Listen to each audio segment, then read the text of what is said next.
iyadoo lagu guda jiro bartamaha waqti roobaadka guga ee sanadkani ayaa waxa ay abaara saameeyeen qaar ka mid ah deegaanada koonfurta gobolka Gabiley kuwaasi oo ay ka hayaameen badi dadkii halkaasi deganaa iyagoo u sii jeeda deegaanada ay roobab ku heleen dadkaasi oo ay ka muuqato tiifta abaartu ayaa waxay badi u sii jeedaan mashruuca Wajaale ee ay dawladdu gacanta ku hayso waxa ay qayladaan u direen xukuumadda Soomaaliland hay'adaha samafalka iyo dhammaan ummadda muslimiinta in gurmad degdeg ah la soo gaadho xoolaha iyo dadka abaaruhu saameeyeen abaarba ila haysa marka wada baqteeya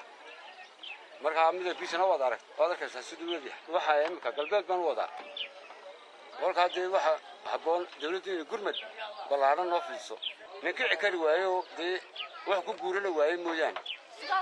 xoolaha saas wada jif animka barbaan dhaxda ka soo guro arigan ariyo guuriyay barbaayeen aha oo laga tagay dhaxdii yaa soo guray imka walan ku jira oo aan garanay dadkii lahaana taabteen dadka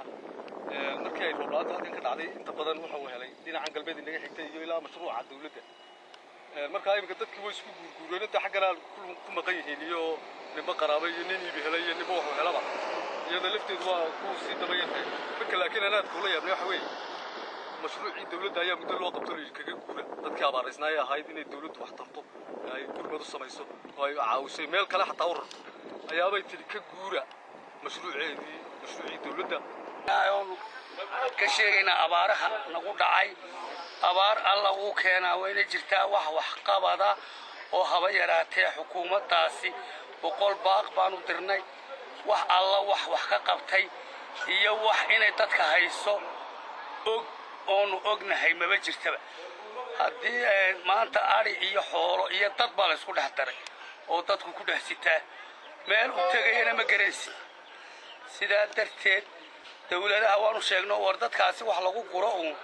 oo meelaha roobabku ku deeqsiile ta kale ka sii daray waxa way mashruuci tog Wajaale ee dawladdu sheeganaysa la yiro gacanta ku haysa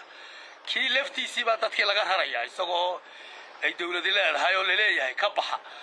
Mukhtaar Nuux Ibraahim Hon Cable TV Gabiley